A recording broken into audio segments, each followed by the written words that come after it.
Hello and welcome. I'm Asima Katauka and you're watching World Report on NewsX World. Let's take a look at the top headlines of this hour.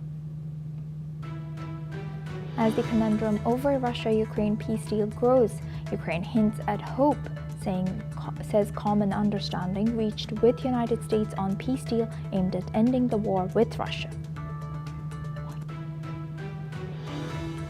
US President Donald Trump has stated that the proposal for Ukraine peace deal has been fine-tuned with collaboration of both Russia and Ukraine, and US Special Envoy Steve Witkoff will be meeting Russian President Vladimir Putin next week.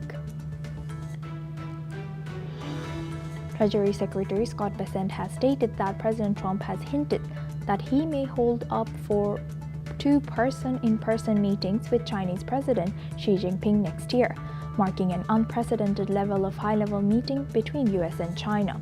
This comes as China agrees to buy at least 87.5 million metric tons of US grain over the next 3.5 years. China has warned it will crush all foreign interference over Taiwan after Japan announced plans to deploy missiles near the island, as Beijing reasserted its claim over Taiwan and criticized Japan's move. Taiwan has maintained that only Taiwan can decide the island's future. This comes as Taiwan announces that they are to boost their defense spending to increase Taiwan's 2026 defense spending to 3.32% of the GDP, with Taiwanese President Lai declaring that the move aims to deter Beijing. As Taiwan's President Lai Ching-te officially announced a $40 billion supplementary defense budget to boost significant new U.S. arms purchases as China intensifies pressure and Washington urges Taipei to spend more, Lai has declared that the move aims to deter Beijing while reaffirming his commitment to democracy, dialogue, and peace. The death toll from the Thailand floods have now risen to 18 people. Over hundreds of patients are reportedly stuck in the hospitals as the conditions worsen in the region. The armed forces continue to rescue operations in parts of Thailand. China has completed its first ever emergency space launch, sending the Shenzhou 22 with 600 kilograms of supplies to the Tiangong station to replace damaged return craft after Shenzhou 20 was found to have cracks allegedly caused by space debris. The new vessel marks a critical step in maintaining crew safety ahead of their expected return.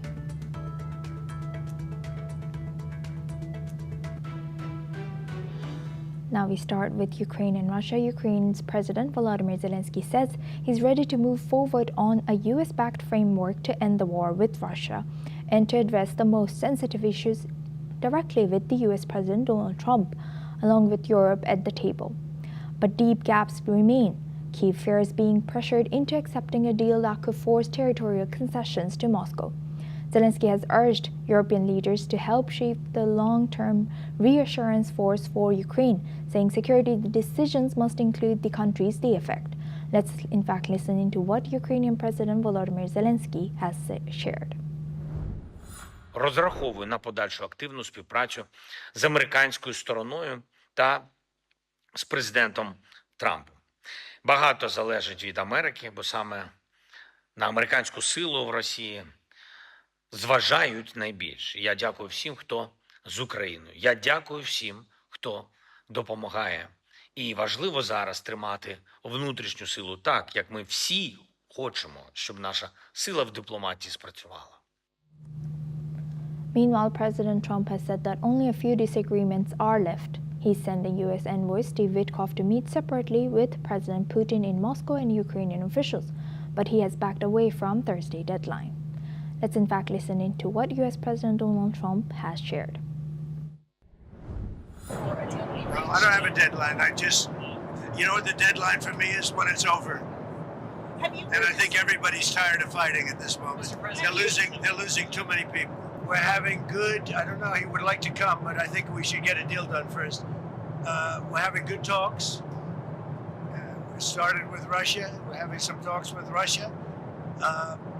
Ukraine is doing well. I think they're pretty happy about it. They'd like to see it end. And we won't know for a little while, but we're making progress.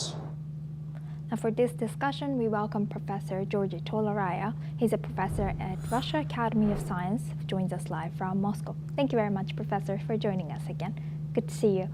Professor, now looking at this, what are the risks and benefits for Ukraine in engaging with US-backed peace framework if it fears being pressured into territory concessions to Russia? Is this a legitimate fear, and do you think could it be pressured to give up territory? As a former practicing diplomat, I would say that it's really very hard to make conclusion of what's going on in the course of negotiations. There are many positions which are interconnected, and in some places you make concessions to get your point in more important one. So this is a very complicated process, and when outsiders look at it, most likely you won't understand much. But from what I see in general, from what the Europeans are trying to do, is that they want to turn the plan into something, Trump's plan into something that would be not acceptable to Russia. Because for Russia, generally speaking, the difference is between as in chess, between the win, the victory, and the draw. We cannot speak about Russia's defeat, of course, but what the Europeans are trying to do to make it a draw, that there's no victory for anybody. But that's unacceptable for Russia. There's no territorial concessions from Ukraine. This is a Russian territory declared by Russia, so it will be Russian anyway. And also some other points of this plan, I don't know how they look like in reality and what we'll be talking about, but something really unacceptable. For example, for me personally, I wouldn't even discuss the issue of Russian frozen assets. It's a robbery. We cannot recognize a robbery, We cannot recognize something which is taken by force and to legalize it as something that can be negotiated. They should be returned, full stop. This is my opinion. I don't know what the negotiators are thinking, but so far I cannot say how this whole negotiation process will wind up, how it will end. I'm not very optimistic, I'm not over pessimistic, but we have to wait and see. And in the meantime, Russia will continue its victorious advance on the front. Right. And how do you think this affects the peace process, ongoing peace process between Russia, Ukraine, and US, while Ukraine keeps attacking Russia and also Russia also keeps attacking Ukraine? The escalating situation in the front line, do you think it affects the peace process? Yeah, of course. Ukraine keeps on attacking. The day before yesterday, I think there were 250 drones which were shot down over Russia, including the one which attacked Moscow, about 10 of them. And last night there was also several dozen drones attacking, and Russia is advancing on the battlefield. This is very gruesome, and this is very sad. But that will keep on going on until a fair peace deal is achieved. Right. With that, I would like to thank Professor Georgi Tolaraya for sharing that. Please stay with us as we stay on this topic now. Russia has launched a major overnight drone attack on the southeastern Ukrainian city of Zaporizhia. Regional Governor Ivan Fedorov has said that the strike set off multiple fires, injured 12 people, and caused widespread damage across the city. Shops were destroyed, 7 apartment buildings were hit, and cars were left smashed in the streets. Rescue teams, firefighters, and police, as well as medical crews, are working at more than a dozen locations. Meanwhile, Russian-installed authorities say Ukrainian forces struck power infrastructure in areas held by Moscow, cutting electricity to about 40,000 customers. Now we move on to our next news. The Coalition of the Willing, comprising key European leaders, has expressed strong support for US President Donald Trump's efforts to bring an end to the ongoing war in Ukraine and Russia. French President Emmanuel Macron, British Prime Minister Keir Starmer, and German Chancellor Friedrich Merz has emphasized that any peace solution must fully involve Ukraine and uphold the principle that borders should not be changed by force.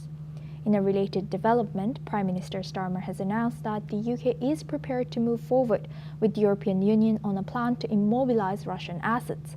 Starmer has stated that freezing Russian assets is the best way to pressure President Vladimir Putin to negotiate for peace, signaling that the UK is committed to supporting Ukraine both in war and in potential peace talks. Let's listen in.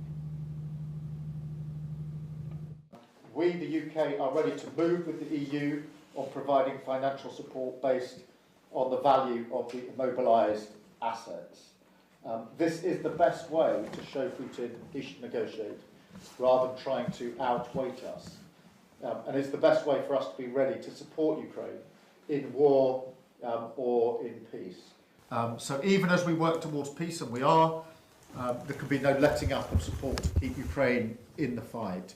And that requires urgent solutions on things like financing and capability. And I know on financing, Ursula and Antonio's teams are working pretty well around the clock now. We're really thankful to them for everything they're putting in on this. And I know that EU leaders are looking at this in the next few weeks. Now for this discussion, we welcome back Professor Georgi Toloraya from Moscow. Thank you very much, Professor, for staying with us. Now, how do you see the coalition of the willing stance of, everything about Ukraine should include Ukraine, but everything about Russia and Ukraine doesn't have to include Russia in the talks? How do you see their view affecting the talks? Does it strengthen or complicate President Trump's efforts to negotiate an end to the war?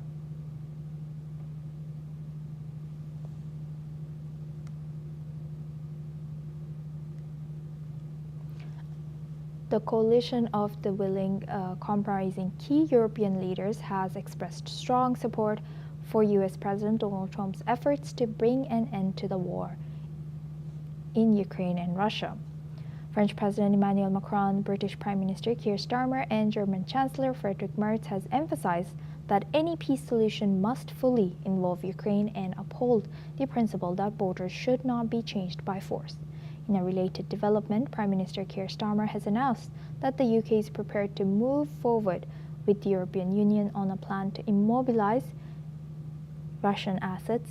Starmer has stated that freezing Russian assets is the best way to pressure President Vladimir Putin to negotiate for peace, signaling that the UK is committed to supporting Ukraine both in war and in potential peace talks.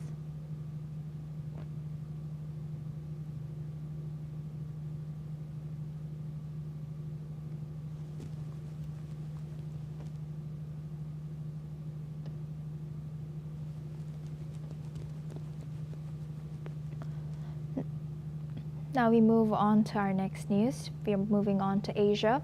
Taiwan's president is warning that China is intensifying its military, political, and information pressure on the island.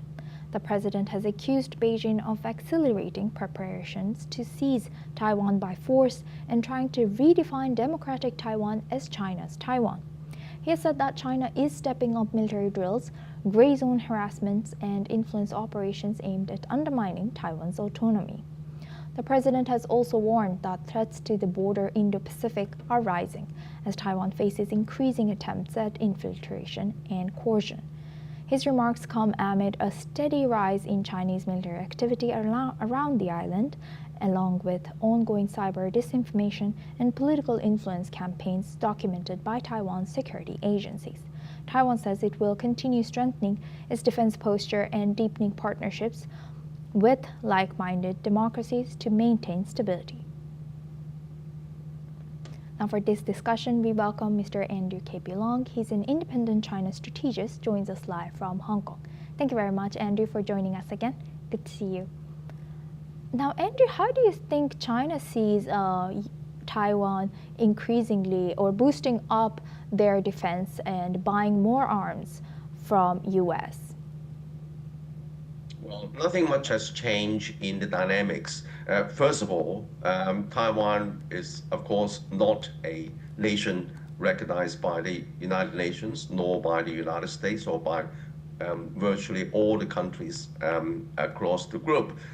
Since the President Nixon's visit to mainland to China back in the times of Chairman Mao, Taiwan has been de-recognized as a nation, replaced by the People's Republic of China as representing the whole of China, and hence the One China policy consistently adopted by the United States. Now, the One China policy is supported by three important legislation or documents. The first one is the China Relations Act, which enables the United States to continue to supply arms to Taiwan to defend itself. So this has been going on for a long, long time. And also in recent years, the United States want to turn Taiwan into a military porcupine. In other words, bristling with armament so as to deter any military solution, which of course the United States opposes. Now this has not been changed. Secondly, it's also been defined by the so-called three communicate and this 6 assurances given by President Reagan. All these two other documents amount to is that the United States takes no position on the future of Taiwan, and it should be left on to the Taiwan people themselves. It opposes the solution of the Taiwan question through military means, and supports the evolution through peaceful means. And secondly, it also affirms that the United States is taking no position or assuming no role for the mediation. So I think that these documents still carry weight and is now being followed. Now, as far as Taiwan is concerned, of course, this through the various elections, you have now a pro-independence or separatist leader. He has always been known as a separatist, and hence it rattles Beijing's relationship no end. Now, as far as Beijing is concerned, the unification remains a long-term strategy enshrined in the China Dream and also in China's constitution. How is that going to be achieved? Because most Taiwanese people do not support unification, nor do they dare to declare independence, because that would trigger the Anti-Succession Act on the mainland. The Anti-Succession Act was enacted by Beijing decades ago to forestall the possibility of any de jure declared independence. So most Taiwanese people just want to carry on with the status quo, but unfortunately, that cannot be allowed continue to drift because President Xi did make it quite clear that the latest deadline for unification will be 2049, which is the 100th anniversary of the people's founding of People's Republic of China. Now, how is this going to be achieved? Through three strategies, interrelated strategies. The first one is military deterrence against any de jure declaration of independence. Secondly, through diplomatic and pressure and also economic pressure, because the Taiwan economy has been dependent on the Chinese mainland economy, especially supply chains. Thirdly, through people-to-people exchanges, the people on both sides are increasingly interacting with one another, tourism, investment, and also job opportunities for young people in Taiwan, including even film directors or actresses from Taiwan featuring in China's films. And so the momentum is now gathering pace.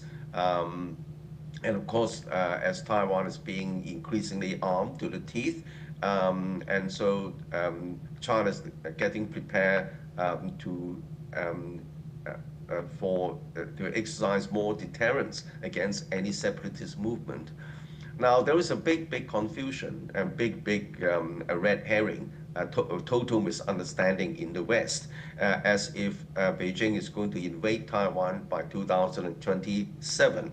Now, the date was mentioned by President Xi, but only to get the People's Liberation Army to be fully prepared to be able to mount a military deterrence against any separatist movement.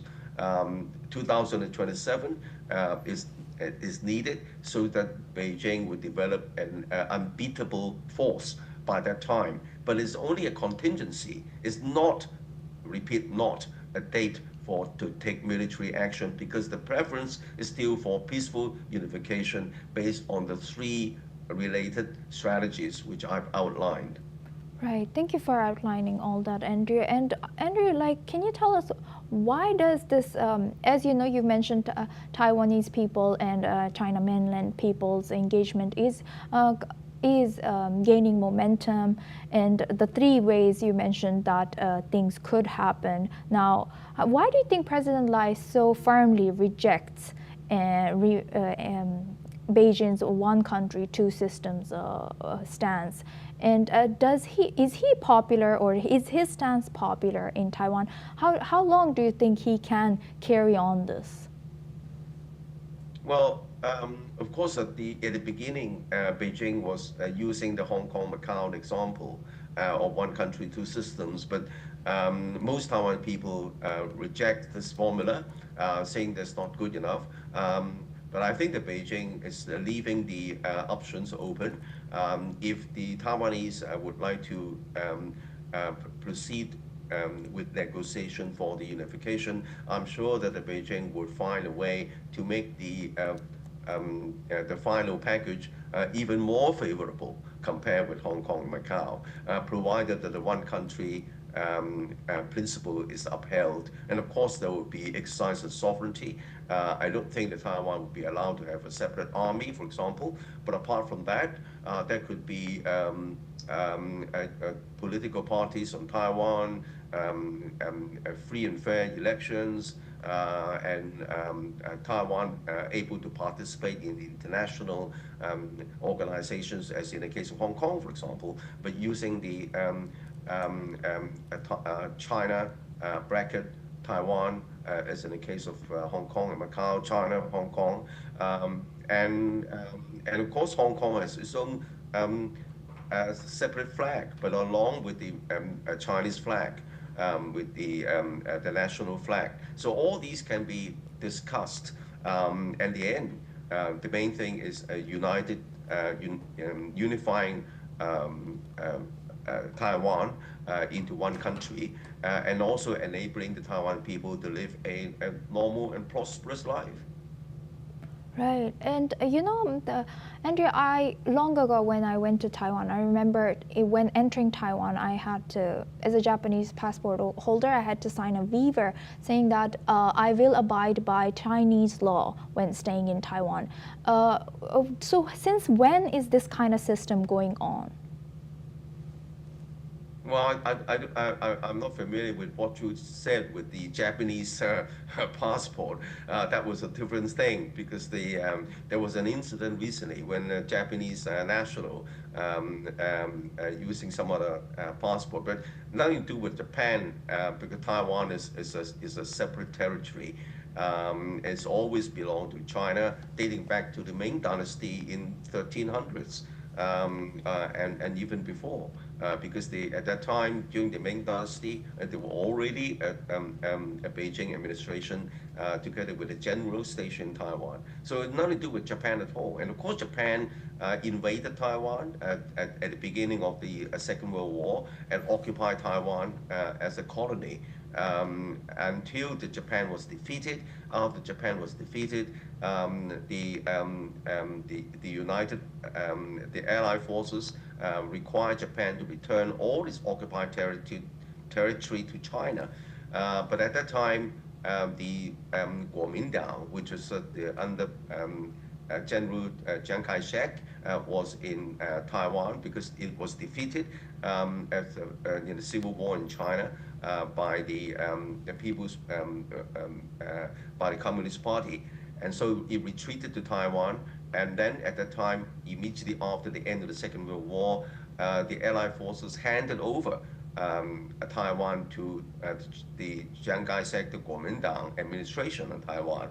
But then afterwards, President Nixon visited Chairman Mao because it wanted to bring China on the side of the United States during this Cold War with the former USSR. And when the USSR was at loggerheads with the former, at the time with Chairman Mao, and so President Nixon visited Beijing and to bring China on the side of the United States and help China to enter in the World Trade Organization with the hope that China would become more like the United States and would be absorbed into American sphere of influence. But what happened afterwards is not what the United States has expected.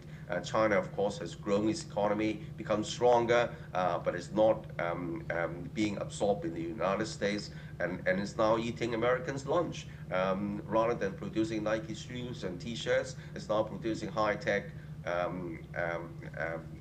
products and challenging American dominance, even American military. And so the United States doubling down on confronting China. But as far as the Taiwan policy is concerned, the United States still maintain the One China policy, still adhere to the Taiwan Relations Act and the communicate, and as well as the 6 assurances, which, as I outlined, the United States takes no position on the future of Taiwan, supports peaceful negotiations, opposes military solution, and assumes no role in a mediation. So it all amounts to that these 3 different dynamics through military deterrence, economic pressure, diplomatic pressure, as well as people-to-people exchanges. This would lead to a increasing momentum towards negotiation for a peaceful solution. Hopefully, yes. Thank you very much, Andrew, for sharing that history and all the depth on this topic. With that, I would like to thank Andrew K.P. Long for joining us today and sharing that insight from Hong Kong. Now we move on to our next news. In Brazil, former President Jair Bolsonaro has been ordered to begin serving a 27-year prison sentence for his role in plotting a coup following his defeat in the 2022 presidential election. The Brazilian Supreme Court's decision comes after Bolsonaro was found guilty of attempting to subvert the democratic process. Bolsonaro had been under house arrest but was moved to the federal police headquarters in Brasilia after tampering with his ankle monitor. The court's ruling is final despite appeals from Bolsonaro's defense team. Bolsonaro, who has been barred from holding public office, continues to assert his intentions to run for president again in 2026, though his health and political viability are now under increasing scrutiny. His sons had said that Bolsonaro's persecution was psychological torture. Now we move on to Oceania. 2 bodies of 2 climbers, including one from the United States, have been recovered after the pair fell into their deaths from New Zealand's highest mountain during a summit attempt. The men were part of a group of 4, 2 New Zealanders-based guides and 2 clients climbing Mount Cook or Aoraki. They have fell from a ridge onto the west side of the mountain late on Monday. Police were notified at around 11:20 p.m. local time, and a search and rescue team located 2 members of the group uninjured in the early hours of Tuesday. Helicopters continued to search through the night and located the bodies of the 2 missing climbers and recovered their bodies around midday.